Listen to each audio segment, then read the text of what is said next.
Hello students, welcome to my channel. Today I will discuss about the cell cycle. This video is common for students from all boards. If you haven't watched my previous videos on cell division, then I will share the link in the description box. You can go and watch those videos. So let's start the lesson. Now I have already told you about mitosis. Mitosis is the type of cell division that leads to the growth and development of an organism. What happens in mitosis? There is a parent cell of 2n, that means containing 46 chromosomes or 23 pairs of chromosomes. This parent cell gives rise to two daughter cells which also contain 2n. That means here the normal number of chromosomes is maintained in all the cells throughout the mitosis. Okay? Now, at the end of the mitosis, the two daughter cells that are produced, they are smaller than that of the parent cell. The daughter cells contain full-sized nucleus, but they are smaller in size because the volume of the cytoplasm is very less. That's why these daughter cells, they enter into interphase. What happens in interphase? In interphase, the daughter cells prepare themselves for the next cell division. During interphase, the daughter cells attain the size of the parent cell, just similar to that of the parent cell. And when they attain the size similar to that of the parent cell, then they are fully ready to undergo next cell division. And during this interphase, a cell cycle takes place. Cell cycle has various stages that I will discuss in detail. So, what happens? First, the cell divides. That means the cells undergo mitosis. Then the cells enter into interphase so as to grow in size. And then finally, when it is ready to undergo the next cell division, then they redivide. Clear? Now, this is the picture of mitosis taking place. Next, this is the portion of interphase. See, there are three phases of cell cycle. First, growth phase, which is also known as G1 phase. Next is the synthesis phase or S phase. And next is second growth phase or G2 phase. First, the cell undergoes mitosis. They divide. They form daughter cells. At the end of the mitosis, the daughter cells that are produced, they enter into G1 phase. Okay. What happens in G1 phase? See, in G1 phase, RNA and proteins are synthesized. And the volume of the cytoplasm also increased. The two cell organelles, mitochondria and chloroplasts, they divide. These two cell organelles have their own DNA, so they divide. Mitochondria is present both in animal cell and plant cell, but chloroplast is present only in plant cell. Okay, so these two cell organelles, as they contain their own DNA, they divide. And in the late G1 phase, that means see at the end of the G1 phase what happens? All the cells must follow one of the two paths. What are the two paths? They may either withdraw from the cell cycle and enter a resting phase or R phase, we can say. Okay. Or they can start preparing themselves for the next division by entering into the next synthesis phase. So often a question comes whether interphase is a resting phase or not. No, interphase is not a resting phase. Though cell division doesn't occur during interphase, but interphase is not resting phase. Why?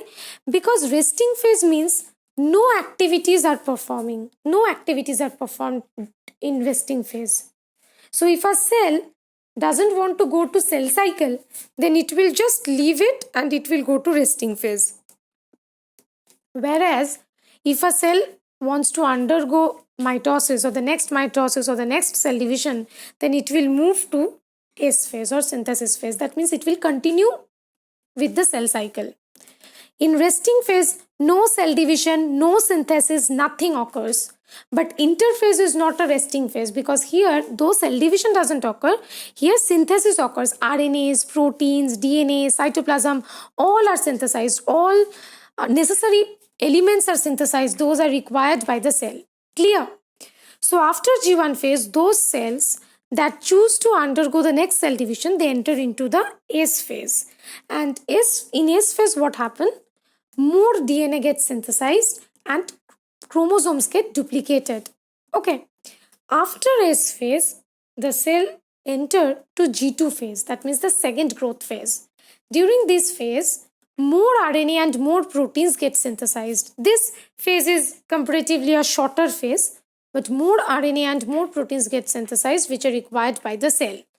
And at the end of G2 phase, the cell is totally ready to go to the next cell division. That means again it undergoes mitosis. Clear?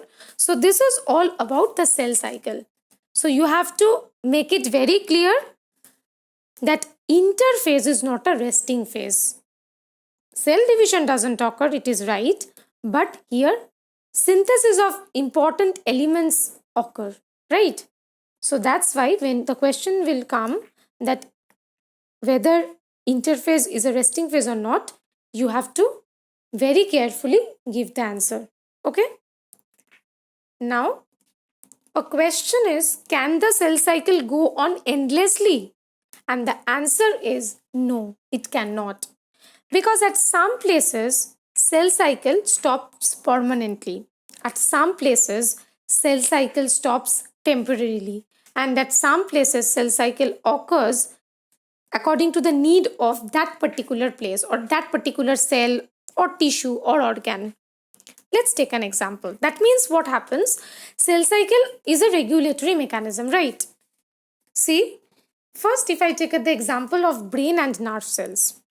Once brain and nerve cells are produced in embryo, they cannot divide. They cannot be produced again. So here cell cycle or cell division is totally stopped. Once they become dead, they cannot be replaced. Okay.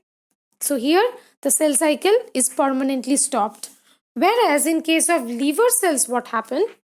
In every 1 to 2 years, cell divide or cell cycle occurs for once. That means here the cell cycle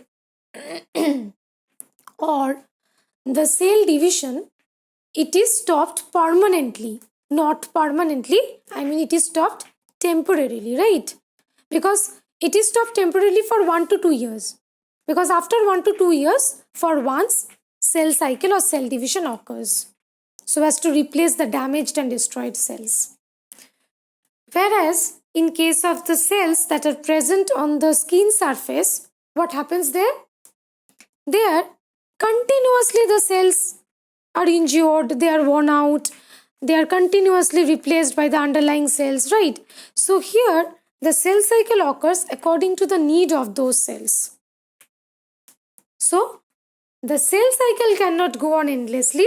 It is a regulatory mechanism. According to the need of the cell or tissue or organ, the cell cycle will occur. And in some cells, cell cycle is stopped permanently or it is stopped temporarily. And if the cell cycle become uncontrolled, that means if non-stop cell cycle occurs, then it will result in the formation of tumors, which are very dangerous. They may be cancerous or may not be. So it will lead to a very serious issue, right? So I think it's clear to you all. Now, if we come to the cell production and cell death. Now we have 3 stages in our life cycle. First is the childhood. In children, what happens? Children grow, continuously they grow. Here, the cell production, the new cell production is always greater than that of the number of cells that are dying. Always new cell production is greater than the number of cells dying. In case of adults, what happens? Here, the rate of the new cell production becomes equal to that of the rate of the cells that are dying. And in case of in old people, what happens? The number of cells that are produced, that means the rate of new cells production, it becomes lesser than that of the cells that are dying. So the cell production and cell death differs from age to age. In children, new cell production is much higher. In case of adult, it is constant to that of the number of cells that are destroyed or dying. But in case of old, what happens? the new cell production is much lesser than that of the number of cells that are dying or destroyed. Okay, so this is very important. Now I think this topic is clear to you all. I hope I have made myself clear. So this is all for this lesson, and I will upload a video on some new topic very soon. Till then, stay tuned to my channel, and if you think my videos are informative and helpful, then please like and share my videos, and don't forget to subscribe to my channel. Thank you for watching the video.